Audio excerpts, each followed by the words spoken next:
Cylinder ಅಭಾವದಿಂದ ಸಾಕಷ್ಟು ಸಂಕಷ್ಟ ಸದ್ಯಕ್ಕೆ ಸಿಲಿಂಡರ್ ಅಭಾವದಿಂದ ಸಾಕಷ್ಟು ಹೋಟೆಲ್ ಉದ್ಯಮಕ್ಕೆ ಇದೊಂದು ರೀತಿಯಲ್ಲಿ ಹೊಡೆತ ಬಿದ್ದಿರುವಂತದ್ದು. ಇದೀಗ ನಾನು ವಿಜಯನಗರದಲ್ಲಿ ಇರುವಂತಹ ಪ್ರಸಾದಂ ಹೋಟೆಲ್ ನಲ್ಲಿ ಇದ್ದೇನೆ. ಇಲ್ಲಿಯೂ ಸಹ ಏನು ಸಿಲಿಂಡರ್ ಅಭಾವದಿಂದಾಗಿ ಆದ್ರೆ ಇಲ್ಲಿ ಒಂದು ವಿಚಾರ ಏನು ಅಂತಂದ್ರೆ ಜನರಿಗೆ ಯಾವುದೇ ರೀತಿಯಾಗಿ ಊಟದಲ್ಲಿ ಆಗಿರ್ಬೋದು, ನಾಷ್ಟದಲ್ಲಿ ಆಗಿರ್ಬೋದು, ಉಪಹಾರದಲ್ಲಿ ಯಾವುದೇ ರೀತಿಯಾದಂತಹ ವ್ಯತ್ಯಾಸ ಇಲ್ಲ ಅನ್ನುವಂಥದ್ದನ್ನ ಸದ್ಯಕ್ಕೆ ಬೋರ್ಡ್ ಹಾಕಿದ್ದಾರೆ. ತಾವು ದೃಶ್ಯಾವಳಿಗಳಲ್ಲಿ ಗಮನಿಸ್ತಾ ಇರ್ಬೋದು. ಇದೀಗ ನಾನು ವಿಜಯನಗರದಲ್ಲಿ ಇರುವಂತಹ ಪ್ರಸಾದಂ ಹೋಟೆಲ್ ನಲ್ಲಿ ಇದ್ದೀನಿ.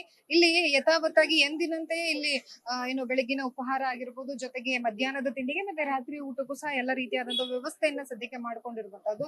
ಆದ್ರೆ ಇವರಿಗೂ ಸಹ ಏನು ಸಿಲಿಂಡರ್ ನ ಅಭಾವ ಕಂಡು ಬರುತ್ತೆ. ಸಿಲಿಂಡರ್ ಅಭಾವ ಇರೋದ್ರಿಂದಾಗಿ ಸಾಕಷ್ಟು ಸಮಸ್ಯೆಗಳು ಖಂಡಿತವಾಗಿಯೂ ಎದುರಾಗುತ್ತೆ ಅನ್ನುವಂಥದ್ದು. ಆದ್ರೆ ಒಂದನ್ನ ನಾವು ಇಲ್ಲಿ ತುಂಬಾ ಗಮನಿಸಬೇಕಾಗಿರುವಂತದ್ದು ಏನು ಅಂತಂದ್ರೆ, ಇವರು ಮುಂಚಿತವಾಗಿನೇ ಒಂದು ಬೋರ್ಡ್ ಅನ್ನ ಹಾಕಿದ್ದಾರೆ. ಗ್ರಾಹಕರ ಗಮನಕ್ಕೆ ತರುವ ನಿಟ್ಟಿನಲ್ಲಿ ಒಂದು ವ್ಯವಸ್ಥೆಯನ್ನ ಮಾಡಿರುವಂತದ್ದು. ಗ್ಯಾಸ್ ಮತ್ತು ಇತರೆ ಪದಾರ್ಥಗಳ ಬೆಲೆ ಏರಿಕೆ ಮಾಡ್ತಾ ಇದೀವಿ ಅಂದ್ರೆ ಗ್ಯಾಸ್ ಅಭಾವ ಏನಿದೆ ಆ ಅಭಾವವನ್ನ ನೀಗಿಸುವುದಕ್ಕೋಸ್ಕರ ಅಂತ ಹೇಳಿ ನಾವು 5 ರಿಂದ 10 ರೂಪಾಯಿಗಳನ್ನ ತಾತ್ಕಾಲಿಕವಾಗಿ ಬೆಲೆಯನ್ನ ಜಾಸ್ತಿ ಮಾಡ್ತೀವಿ ಅನ್ನುವಂಥದ್ದನ್ನ ಒಂದು ಏನು ಬೋರ್ಡ್ ಮುಖಾಂತರವಾಗಿ ಜನರಿಗೆ ಒಂದು ಸಂದೇಶವನ್ನ ತಿಳಿಸ್ತಾ ಇದ್ದಾರೆ. ನಮ್ಮ ಹೋಟೆಲ್ ನಲ್ಲಿ ಯಾವುದೇ ರೀತಿಯಾಗಿ ಅಡುಗೆ ಪದಾರ್ಥಗಳಲ್ಲಾಗಿರ್ಬೋದು, ಊಟದ ವ್ಯವಸ್ಥೆಯಲ್ಲಿ ಬದಲಾವಣೆಗಳು ಕಂಡು ಬರೋದಿಲ್ಲ. ಆದ್ರೆ ನಮಗೆ ಇಲ್ಲಿ ಸಾಮಾನ್ಯವಾಗಿ ಚೇಂಜಸ್ ಕಾಣಿಸೋದು ಅಂತಂದ್ರೆ 5 ರೂಪಾಯಿಂದ 10 ರೂಪಾಯಿ ದರವನ್ನ ನಾವು ಏರಿಕೆ ಮಾಡ್ತೀವಿ ಅಂತ ಹೇಳ್ತಾ ಇದ್ದಾರೆ. ಸೊ ನಾನು ಅವ್ರನ್ನ ಕೇಳ್ತಾ ಹೋಗ್ತೀನಿ, ಯಾವಾಗಿಂದ ಬೋರ್ಡ್ ಹಾಕಿದ್ರು, ಯಾವಾಗಿಂದ ಅವರಿಗೆ ಸಿಲಿಂಡರ್ ಸಮಸ್ಯೆ ಕಂಡು ಬರ್ತಾ ಇರುವಂತದ್ದು.